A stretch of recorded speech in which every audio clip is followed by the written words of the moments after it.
Salut les amis, j'espère que vous allez bien et que vous avez de l'énergie pour cette leçon de français qui est un peu folle. Pourquoi folle? Eh bien, vous allez voir que l'expression du doute en français, en tout cas, les expressions avec le verbe douter sont très bizarres et la logique n'est pas logique en français. Alors, c'est une leçon qui s'adresse plus au niveau intermédiaire, plus ou avancé, parce que vraiment, le vocabulaire est un peu difficile et les expressions sont vraiment très étranges et bizarres. Et je ne veux pas décourager les étudiants qui commencent à apprendre le français. Donc, je ne vais pas faire cette vidéo en anglais, non, je vais faire cette vidéo juste en français, avec une petite traduction en anglais pour ceux qui veulent la traduction. Alors, le titre de cette leçon, c'est « Douter ou ne pas douter, telle est la question ». Je me suis inspirée de la phrase de Shakespeare « To be or not to be, that is the question ». Être ou ne pas être, telle est la question. Donc j'ai transformé et on va parler du doute. Douter ou ne pas douter, telle est la question. Eh bien, vous allez voir que douter en français, c'est très compliqué. Attention, prenez un cahier, un stylo et on commence. Donc, première phrase qu'on va étudier, c'est « je doute ». Je doute, c'est le verbe douter que vous pouvez bien sûr conjuguer à toutes les personnes et à tous les temps. D'accord? Mais moi, je ne vais pas faire ça. J'ai pris comme exemple la première personne du singulier et j'ai utilisé le présent. Si vous voulez apprendre à conjuguer le verbe douter, eh bien, c'est comme tous les verbes du premier groupe. Vous pouvez, par exemple, prendre le verbe regarder et vous le conjuguer de la même façon. Je doute, tu doutes, il doute, nous doutons, vous doutez, il doute. Attention, je doute qu'il soit en bon terme. Oui, j'ai fait une petite liaison qui n'est pas nécessaire. Je doute qu'il soit en bon terme ou je doute qu'il soit en bon terme. C'est comme vous voulez. Donc là, on observe que je doute, je ne crois pas ou je ne pense pas. Ce n'est pas mon opinion. Donc là, c'est le doute. C'est normal. Je doute qu'il soit. Donc je doute quoi? Donc vous avez que. Ensuite, vous avez le deuxième verbe qui est le verbe être. Conjugué à quel temps? Conjugué au subjonctif. Yes, le subjonctif, c'est mon temps favori. Donc, j'adore quand il y a le subjonctif. Donc, verbe être, troisième personne du pluriel. Je doute qu'ils soient en bon terme. En bon terme, ça veut dire qu'ils s'entendent bien, ils ont une bonne relation, ils se comprennent bien. Donc ça, c'est synonyme, d'accord? Je doute qu'ils s'entendent bien. Et là, vous allez dire, oui, mais Elsa, tu as dit que c'est le subjonctif.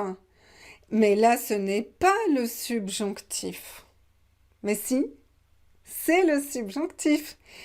Si vous connaissez le subjonctif, vous savez que le subjonctif et le présent sont très similaires. Il y a des verbes qui sont plus différents et des verbes qui sont très similaires au présent. Par exemple, le verbe être est un verbe irrégulier, donc on voit vraiment la différence, on entend la différence. Avec le verbe entendre, eh bien, on entend la différence, mais pour quelques personnes seulement. Par exemple, je doute que vous vous entendiez bien. Et là, on entend le « i » du subjonctif. Bon, alors voilà. Donc ça, c'est une structure normale pour exprimer le doute. On continue. Maintenant, on va étudier « j'en doute ». C'est pareil, sauf que j'ai ajouté le pronom « en ». Ils s'entendent bien, j'en doute. Pourquoi j'ai le pronom « en » ? Eh bien, c'est pour remplacer l'objet. Je doute de quoi? Je doute de ça. Donc, on a la préposition « de », donc on remplace par le pronom « en ». Le verbe « douter » se construit avec la préposition « de ». Je doute de quelqu'un, je doute de quelque chose. Donc, on utilise « en ». Donc, pour ne pas répéter ce que la personne a dit avant, eh bien, on utilise ça pour aller plus vite. J'en doute. En anglais, I doubt it. I doubt it. Oui, vous avez vu, j'ai mis la traduction ici pour les personnes qui aiment la traduction, mais ce n'est pas nécessaire de regarder la traduction en anglais. Ce n'est pas nécessaire. Voilà, donc ils s'entendent bien, j'en doute. Donc mémorisez ça, et ça veut dire je ne pense pas, je ne crois pas. C'est la même chose que l'autre, mais on ne répète pas la phrase. On peut aussi ajouter le mot fort, l'adjectif fort, pour amplifier, pour augmenter le doute. Donc le doute est plus fort, j'en doute fort. Ils s'entendent bien, j'en doute fort. Normalement, en général, on utilise beaucoup, j'en doute beaucoup. Mais pour cette expression, eh bien, on préfère utiliser le mot fort, strong, j'en doute fort. Vous pouvez le comprendre comme l'équivalent de sûrement pas, sûrement pas. I really doubt it, I really doubt it, I doubt it very much. Ça, c'est l'anglais. Je sais que certains d'entre vous n'aiment pas quand je parle anglais, mais j'aime bien, je suis comme vous, j'aime parler différentes langues. Donc voilà, c'est comme ça. Ok, donc pour l'instant, vous comprenez, c'est simple, c'est facile. Attention parce que maintenant, ça va être plus compliqué. Accrochez-vous. Je me doute, donc là, je rajoute le me. Je me doute. Et là, c'est vraiment bizarre. Regardez l'exemple. Ils vont discuter pour trouver un compromis. Je me doute qu'ils ne vont pas rester dans cette situation conflictuelle. Je me doute, j'imagine, je pense. Et donc là, vous voyez qu'il n'y a pas le subjonctif. Il n'y a pas le subjonctif. Pourquoi? Eh bien parce que le doute est vraiment très très petit et la certitude est beaucoup plus grande que le doute. La certitude peut être de 90%, pas 100%, mais 90%. Donc on a plus de certitude.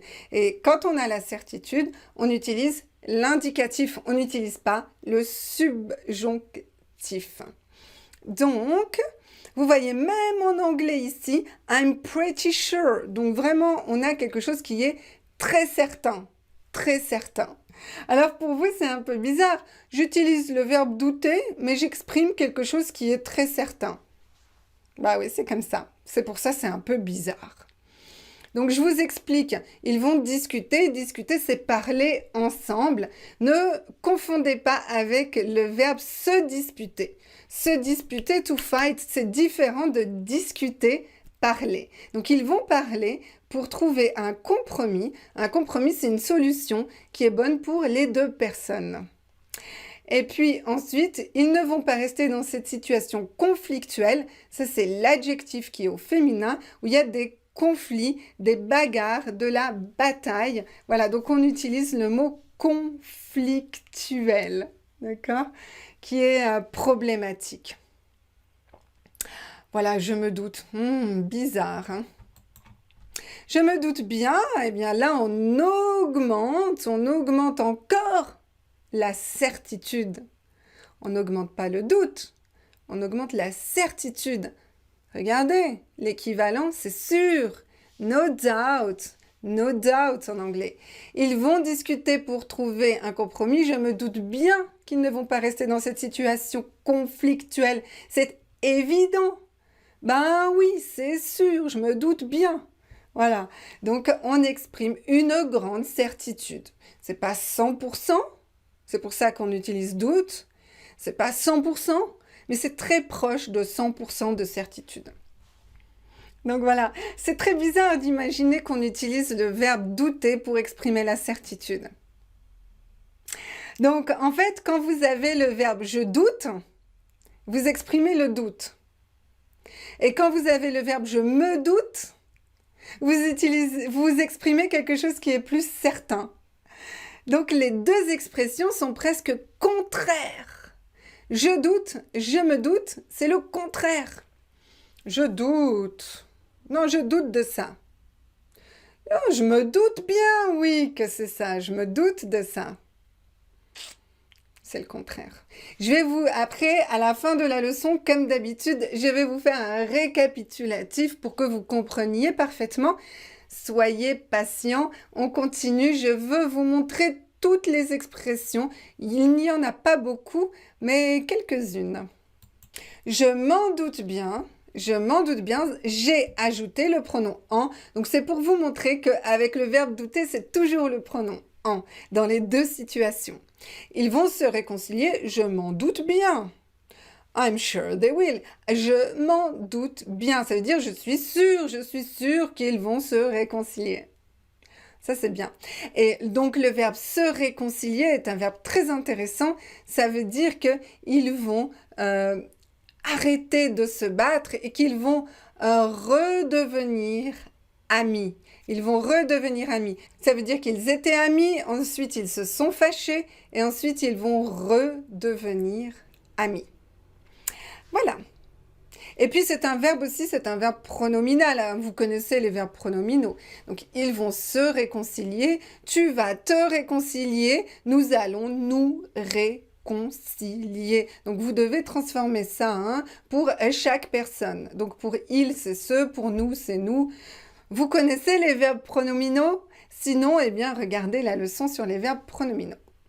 Et maintenant, on va étudier sans doute. Et sans doute, c'est vraiment l'expression la plus bizarre.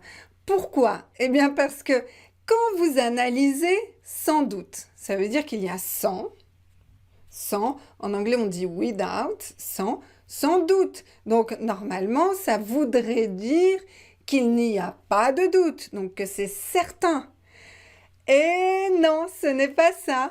C'est beaucoup plus compliqué en français. Sans doute signifie peut-être. Donc ça veut dire qu'il y a un grand doute. Je vous avais dit que cette leçon était complètement folle. Et oui, sans doute, ça veut dire qu'il y a un grand doute. Oh là là, on regarde l'exemple. Margot va les aider à résoudre leurs désaccords, leurs différends. Voilà, désaccords, différends, c'est synonyme, ça veut dire qu'ils ne sont pas d'accord. Donc Margot va les aider, va aider les personnes à résoudre, donc à trouver une solution, trouver une solution. On dit résoudre un problème, trouver une solution à un problème. Margot va les aider à résoudre leurs désaccords, leurs différends. Sans doute, peut-être, je suppose, c'est possible. Donc, ce n'est pas certain, d'accord? Donc, quand on dit sans doute, eh bien, il y a un doute. Voilà. Ok, on continue. Et sans aucun doute, ça c'est normal, ça c'est logique. Margot va les aider à résoudre leurs désaccords, leurs différends. Sans aucun doute, il n'y a pas de doute, c'est sûr. D'accord? No doubt she will, for sure. Donc, quand vous voulez exprimer quelque chose de certain, où il n'y a pas de doute, vous devez utiliser sans aucun doute. Pas sans doute, mais sans aucun doute. Donc, vous devez ajouter aucun et vous devez faire la liaison. Donc, sans aucun doute. Sans aucun doute. Vous commencez toujours la syllabe avec la consonne. Ça, c'est la règle. D'accord? Ok, sans aucun doute, on a bientôt terminé. Bientôt. Tadadam! Et voilà, je vous ai fait un tableau récapitulatif pour que vous compreniez mieux. J'ai classé les expressions qu'on a étudiées en fonction du niveau de doute. Donc, quand vous avez 5 étoiles, vous avez un grand doute. Et quand vous avez 1 étoile, vous avez un petit doute et une grande certitude. Alors, on va prendre une phrase. Par exemple, la phrase « il est sympathique ». Donc, imaginez, une personne vous dit « il est sympathique ». Par exemple, Jean est sympathique. Vous vous dites « oh, j'en doute fort ». j'en doute fort. Ça veut dire que j'ai un grand doute par rapport à ce que tu as dit. Je ne suis vraiment pas d'accord. Donc, on peut aussi dire sûrement pas. J'en doute fort, sûrement pas. Je doute fort qu'il soit sympathique. Là, on utilise le subjonctif. Je doute fort qu'il soit sympathique parce que le doute est grand. Il est sympathique, j'en doute. J'en doute, je ne crois pas. Donc le doute est fort, mais un peu moins fort parce qu'il n'y a pas le mot fort. Ok? Donc j'en doute. Peut-être, mais j'en doute quand même. J'ai un grand doute par rapport à ce que tu dis. Je ne pense pas que ce que tu dis soit correct. Je doute que ce que tu dis soit correct. Donc on utilise encore le subjonctif parce qu'on est dans l'expression du doute. Sans doute, peut-être. Là aussi, on a un doute, on a un doute un peu moins fort, mais un doute. Il est sympathique, sans doute. Donc là, peut-être, quand on dit sans doute, on commence à être d'accord avec la personne qui te parle, qui nous parle.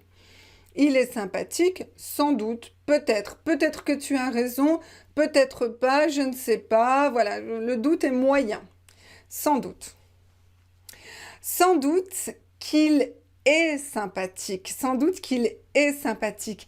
Vous voyez que là, tout de suite, on n'utilise pas le subjonctif. On n'utilise plus le subjonctif. Parce que le doute diminue et la certitude augmente. Donc, on passe à l'indicatif.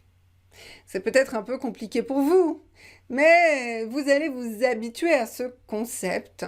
Le doute, c'est le subjonctif et la certitude, c'est plus l'indicatif. Mais voilà, il y a beaucoup de niveaux différents dans le doute et la certitude. Je m'en doute, ici le doute diminue, il est plus faible et on peut remplacer par j'imagine. Il est sympathique? Bah oui, je m'en doute, ça veut dire que oui, je pense qu'il est sympathique, oui. Je suis presque d'accord avec toi, voilà, je m'en doute, j'imagine. Donc là, le doute est parti. Donc ici, vous allez utiliser le présent de l'indicatif. Je me doute qu'il est sympathique. Et pas qu'il soit. Je me doute qu'il est sympathique parce que, la certitude est plus grande que le doute. Je m'en doute bien. La certitude est encore plus grande parce que j'ajoute le « en ». Donc là, on augmente la certitude. D'accord ? Là, on augmente le doute et là, on augmente la certitude. Donc, je m'en doute bien, c'est sûr. Bah oui, il est sympathique. Il est sympathique, c'est évident, je m'en doute bien. Il est sympathique sans aucun doute. Sans aucun doute, c'est sûr, il est sympathique. Et voilà, donc là, vous voyez que l'utilisation du verbe douter en français est très douteuse. Elle est très compliquée. Et vous devez, je pense peut-être, mémoriser ce tableau. Vous pouvez l'écrire sur votre cahier pour bien mémoriser ça. Et vous pouvez essayer d'utiliser ces expressions de temps en temps pour ne pas les oublier. Voilà, je vous souhaite, comme d'habitude, une excellente journée. Si vous avez des questions ou des petits messages pour moi, vous pouvez les mettre dans les commentaires. Et autrement, si vous avez encore de l'énergie après cette longue leçon, vous pouvez regarder cette vidéo ou cette vidéo. Ce sont 2 autres leçons qui pourraient vous intéresser. Et n'oubliez pas, en cliquant ici, vous pouvez vous abonner à ma chaîne. Voilà, je vous dis à très bientôt et bonne journée. Ciao, ciao.